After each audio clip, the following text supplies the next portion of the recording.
Honestly, I really enjoyed this film for a whole matter of reasons. First being comedy. Now, when I went into this film, I was a bit hesitant as critics and reviewers alike were saying that this film wasn't particularly funny. And I really hoped it wouldn't be repeating the same mistakes that Jay and Silent Bob reboot had, and thankfully my prayers were answered, possibly by Satan himself, as this film wasn't like Jay and Silent Bob reboot, did not make those mistakes. It was hysterical. There were so many moments where I actually was laughing so hard I was actually starting to tear. That's how funny it was. Each and every character has those type of moments. I'd say my favourites are Elias in the hospital, we have Jay and his acting, and then just Randall throughout was amazing. And whilst the film was hysterical, there were also some real heartbreaking moments as we realised that Dante didn't get the dream life that Clerks 2 kind of revealed to us and gave him. And once we, the audience, realised that, we show a lot of sympathy, at least I did. He gets a lot of sympathy from the audience, he gets a lot of sympathy from the characters around him, except for Randall, who, yeah, I don't know. Randall, my favourite Viewers Universe character next to Jay and Silent Bob, brilliantly returned. It's always nice to see him. He's like a lost friend we haven't seen for a while. And it's great seeing him, but it's after the heart attack we see that this character's kind of being more selfish than usual, to the point where he's annoying everyone, but especially Dante, and not even thanking Dante for what hard work and effort he has put into helping him with this film that he's making. And it gets to a point where these two get into a heated argument and Dante reveals some real harsh truths to Randall. Honestly, this was some of the best acting from both, but I would say that Dante had the hardest part of all, but he pulled it off with greatness. When it comes to the other characters, Jay and Silent Bob were a great return as usual. Now I'm glad to see that they're more of side characters than they were in obviously the previous film. It's nice to see them skewered down. There's a bit too much of them, can come off as less enjoyable. But it's really nice to see that even though they own RST videos, they got their own weed store, they still sell weed outside as if they were drug dealers, really being stuck in their ways as if it was in the 90s. Other characters, Elias for example, he was really great in this film. I thought his first act and his transformation was really hysterical, and then the second act was really interesting, but I think towards the end it was a bit for me.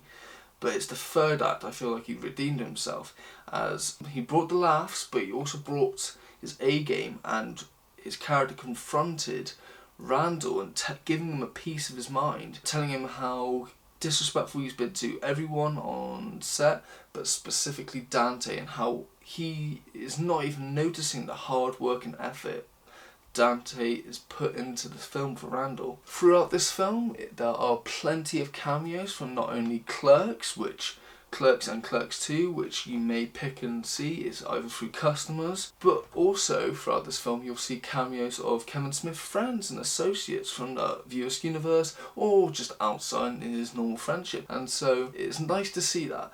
But if you're not a huge Kevin Smith fan like myself, you might not understand why it's particularly funny or why certain audience members would celebrate seeing these people.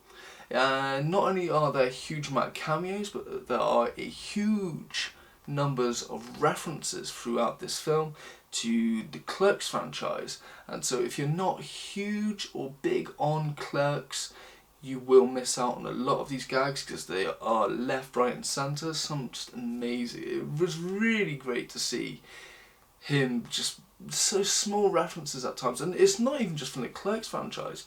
You got the Canada franchise, you got the whole Viewers Universe. But I would understand people who aren't that big on Kevin Smith not understanding why these jokes are funny. You do have to do your work. Kind of like with MCU, with some of their films, you can't just watch one. You have to watch all of them to understand certain details. So I do understand people who may criticise it for that, but then you can't go and look at Marvel and what they've done. He's creating a universe. Now, another thing I really enjoyed about this film is there's two particular speeches made by the main characters in this film. One by Randall in the very beginning, where he feels like he's worthless after this heart attack, as he just realised what he does in life and that it's nothing special, and he feels like he's wasted it. Kind of like how Dante felt in Clerks 1, which I found very interesting. And then it's towards the end, Dante makes a speech towards Randall, really attacking him, throwing some harsh truths in his way, somewhat like how Randall did in Clerks 2. And I really enjoyed it. I really enjoyed it because maybe I feel like some of those home truths that both the characters were saying were somewhat directed towards me as well, and it really did get me back to writing again. And that's something Kevin Smith always does, at least for me, and that is to inspire. One last thing I really loved about this film is the soundtrack. Now, I'm not the biggest fan of the first song by the My Chemical Romance. Not a dig at them, just wasn't that big a fan.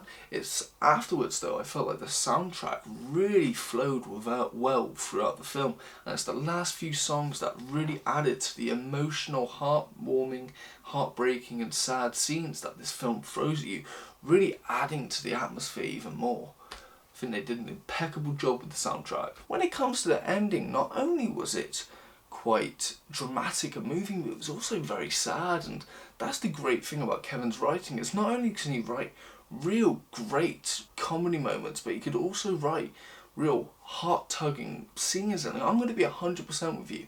I nearly cried with one of these particular scenes. It was really quite moving. Now, when it came to the actual ending, I feel like they were tying up loose ends plot-wise, but it's the last 2 minutes that really make this film special, as they pull away from the camera, kind of how like Clerks 2 did in their ending. But it's not only did I really enjoy that, and that was quite sad, but in a good way, it's the little scene. If you remember the ending of Clerks 2, you see a milk maid who was taking out milk bottles and checking the dates, which was a reference to Clerks 1. In this one, they have a somewhat modern version of it. Different actress, and different type of milk. When it comes to critiques of this film, I do have a few. First being, I felt Elias overacted in some scenes. Sometimes he did it for great comedy effect, and I'm not having to go at that. It's just some odd scenes here and there. I just felt it wasn't needed, or it was a bit too extravagant, but that's just me. Another critique is Kevin Smith's heart attack story. It's really put on display in the beginning, and it's with very little to no edits at all from the story he's told. Now, as a fan of Kevin Smith, we have heard this heart attack story multiple times, and so when it's put onto the film, it's nothing more than just a visual for what the story is, very little changes. And I'm somewhat on the fence about this, as I feel like he could have changed it so the characters do have the same heart attack, but I don't know, vastly different ways and story. It just felt so similar.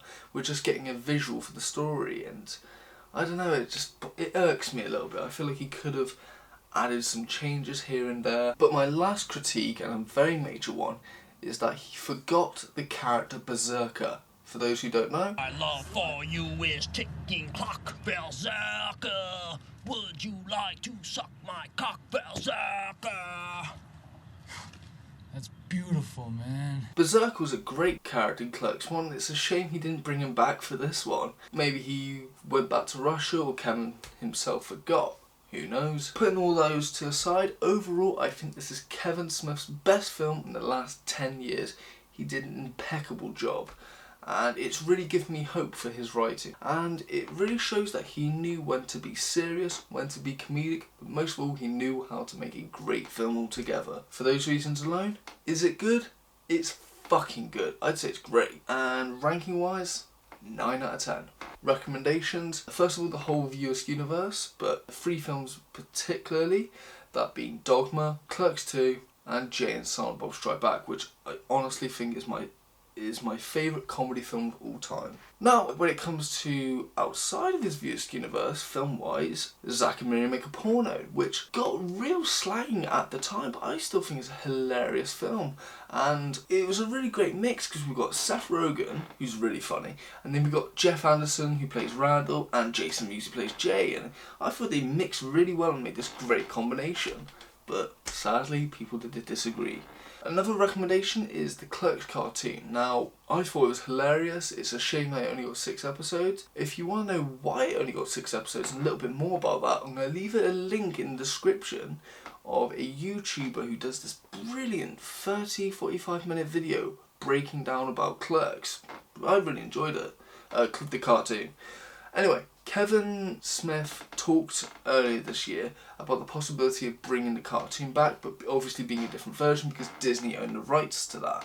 Now, if he does, I feel like he's only got real three options. You can either make it a non-canon, so it's not related to the viewer's universe, or it could be set between Clerks 2 and 3, or just set after Clerks.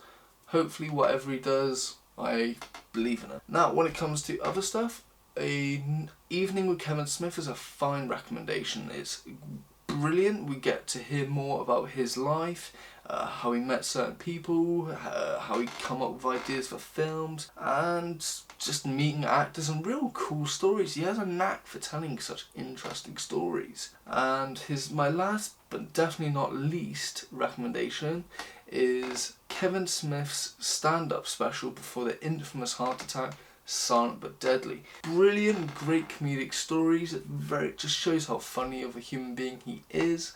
And it's really glad we got to see this. And it's so glad he survived the heart attack. But if he didn't, he would have died. But he would have made an amazing comedy special. So still making great stuff either way. Those are my recommendations. This is my review. Have a good day.